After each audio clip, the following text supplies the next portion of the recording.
Buenas noches, mi nombre es Laura Tatiana Fernández Ramírez de la Universidad Uniminuto del programa Administración en Seguridad y Salud en el Trabajo. En el día de hoy vengo a hablarles sobre los hitos históricos del desarrollo dominante. Empecemos por qué es el desarrollo. ¿Qué es desarrollo? Desarrollo se define a través de los siglos por palabras muy discriminatorias como lo son desarrollados, subdesarrollados, civilizados o bárbaros, según el modelo de país del que estemos hablando. Ya que según el modelo que se manejan de los países y son clasificados como países inferiores porque son dominados por los superiores. En el siglo XVI, donde es la época del descubrimiento, se empieza a clasificar a los otros como inferiores o superiores. En la actualidad no ha cambiado nada, ya que la gente todavía clasifica a las otras personas por su raza.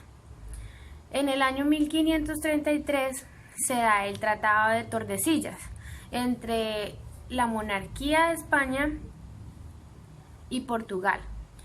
En esta época vemos la conquista, a donde los superiores llegan a tierras nuevas denominándolas como periferias. Al firmarse el tratado, las periferias debían enviar las materias primas a los entes superiores, a donde les hacían una transformación y luego se les devolvían a un mayor precio, a donde ya se obligaban a otras personas, a terceros, a comprarlas. Como un claro ejemplo que vemos en la actualidad lo que sucede con el café. Nosotros los producimos, lo exportamos, lo tratan, le dan una transformación y luego lo traen otra vez acá a un mayor precio para que los pequeños y medianas empresas lo compren a un precio un poco más costoso. En el siglo XIX sigue la construcción de las razas inferiores, donde encontramos negros, mestizos, indios y etcétera, a donde colocan su cultura y religión a las periferias utilizando términos tan discriminatorios como son blanquear a la raza, con el fin disque de mejorarlos. En 1919 encontramos el Tratado de Versalles, en el cual se finaliza la Primera Guerra Mundial y también las potencias se repartieron las colonias para así poder gobernarlas a su antojo hasta que supuestamente ellas se pudieran gobernar por sí solas. Pero como esto nunca pudo ser, o sea, nunca pudo darse, finalmente se fracasan todos porque no había claridad en los objetivos, o sea, no había una claridad en lo que querían, en lo que realmente pedían, en lo que realmente las aquejaba. Entonces lo único que hicieron fue saquear y explotar todo lo que encontraban a su paso. Antes de la Segunda Guerra Mundial, el gran poder de Europa llega a su fin y Estados Unidos y la Unión Soviética pasan a ser superpotencias. Dado el gran desastre que deja esta guerra, se promueve la reconstrucción de Europa y se trata de reactuar la economía mundial. O sea, ya atrás todo lo que había sucedido, todo lo que se había perdido, entonces ya al finalizando la Segunda Guerra Mundial, ya se trata como de reactivar otra vez toda esa parte en que se había, el objetivo que se tenía, que era como países avanzar, y se había estancado con la Segunda Guerra Mundial, entonces ya vienen a tratar de recuperarse toda esa parte en cuanto a economía. En 1949 se posiciona como presidente el señor Truman en Estados Unidos, dando pie a la gran era del desarrollo, tomando como puntos claves la diferencia del desarrollo y subdesarrollo y los países en pie de desarrollo debían dar lo mejor de ellos para poder alcanzar un desarrollo total. O sea, lo que el país que ya tenía y se llamaba supuestamente desarrollado tenía que dar lo mejor de sí para que fuera total el desarrollo.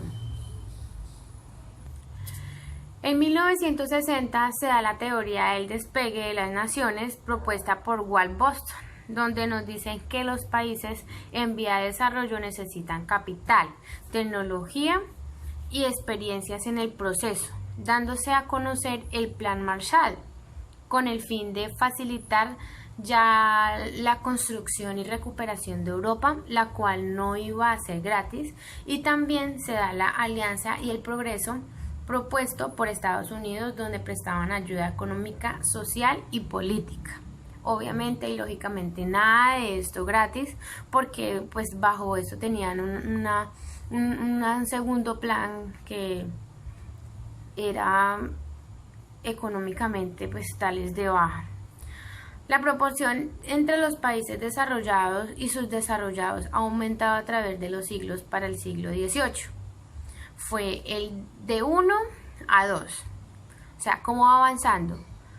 En el siglo XIX ya fue de 1 a 5, en el siglo XX ya fue de 1 a 20, y en el siglo XX fue de 1 a 15, y ya para el año 1980 pasa a ser de 1 a 45, ratificando que algo iba mal. Lo más importante de saber es que hoy en día el comercio se rige a las normas de otros países. O sea, ya, digámoslo así, en Colombia no existen normas para un comercio, sino si en otro país colocan una norma para poder seguir comercializando, entonces Colombia se rige ante esa normatividad. Y para finalizar, el cuento de la abuela Grillo nos deja una gran reflexión, ya que es ahí a donde identificamos cómo se explotan los recursos naturales. Claro ejemplo como lo que sucede con el agua, que la necesitamos muchísimo pero no la valoramos, sin importar el bien de las personas, convirtiéndonos en seres humanos de satisfacción a supuestas necesidades. O sea, supuestamente necesitamos, nos satisfacemos, pero en realidad no nos damos cuenta que al hacer eso estamos haciéndole daño a otra persona que en realidad sí necesita el bienestar de las cosas. Ya, una feliz noche, un feliz día y que estén bien. En 1919 encontramos el Tratado de Versalles, en el cual se finaliza la Primera Guerra Mundial y también las potencias se repartieron las colonias para así poder gobernarlas a su antojo hasta que supuestamente ellas se pudieran gobernar por sí solas. Pero como esto nunca pudo ser, o sea, nunca pudo darse, finalmente se fracasan todos porque no había claridad en los objetivos, o sea, no había una claridad en lo que querían, en lo que realmente pedían, en lo que realmente las aquejaba. Entonces lo único que hicieron fue saquear y explotar todo lo que encontraban a su paso. Antes de la Segunda Guerra Mundial, el gran poder de Europa llega a su fin y Estados Unidos y la Unión Soviética pasan a ser superpotencias. Dado el gran desastre que deja esta guerra, se promueve la reconstrucción de Europa y se trata de reactuar la economía mundial.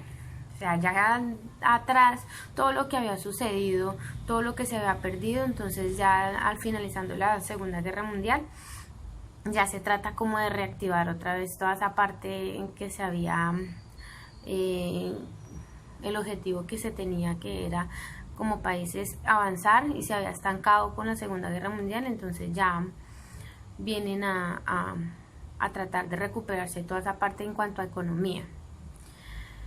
En 1949 se posiciona como presidente el señor Truman en Estados Unidos, dando pie a la gran era del desarrollo, tomando como puntos claves la diferencia del desarrollo y subdesarrollo, y los países en pie de desarrollo debían dar lo mejor de ellos para poder alcanzar un desarrollo total. O sea, lo que el país que ya tenía y se llamaba supuestamente desarrollado tenía que dar lo mejor de sí para que fuera total el desarrollo. En 1960 se da la teoría del despegue de las naciones propuesta por Walt Boston, donde nos dicen que los países en vía de desarrollo necesitan capital, tecnología y experiencias en el proceso, dándose a conocer el Plan Marshall, con el fin de facilitar ya la construcción y recuperación de Europa, la cual no iba a ser gratis, y también se da la alianza y el progreso propuesto por Estados Unidos, donde prestaban ayuda económica, social y política. Obviamente y lógicamente nada de esto gratis, porque pues bajo eso tenían un segundo plan que era económicamente pues tales de baja. La proporción entre los países desarrollados y subdesarrollados ha aumentado a través de los siglos. Para el siglo XVIII fue el de 1 a 2, o sea, cómo va avanzando. En el siglo XIX ya fue de 1 a 5, en el siglo XX ya fue de 1 a 20, y en el siglo XX fue de 1 a 15, y ya para el año 1980 pasa a ser de 1 a 45, ratificando que algo iba mal. Lo más importante de saber es que hoy en día el comercio se rige a las normas de otros países. O sea, ya digámoslo así, en Colombia no existen normas para un comercio, sino si en otro país colocan una norma para poder seguir comercializando, entonces Colombia se rige ante esa normatividad. Y para finalizar, el cuento de la abuela Grillo nos deja una gran reflexión, ya que es ahí a donde identificamos cómo se explotan los recursos naturales. Claro ejemplo como lo que sucede con el agua, que la necesitamos muchísimo pero no la valoramos, sin importar el bien de las personas, convirtiéndonos en seres humanos de satisfacción a supuestas necesidades. O sea, supuestamente necesitamos, nos satisfacemos, pero en realidad no nos damos cuenta que al hacer eso estamos haciéndole daño a otra persona que en realidad sí necesita el bienestar de las cosas. Ya, una feliz noche, un feliz día y que estén bien.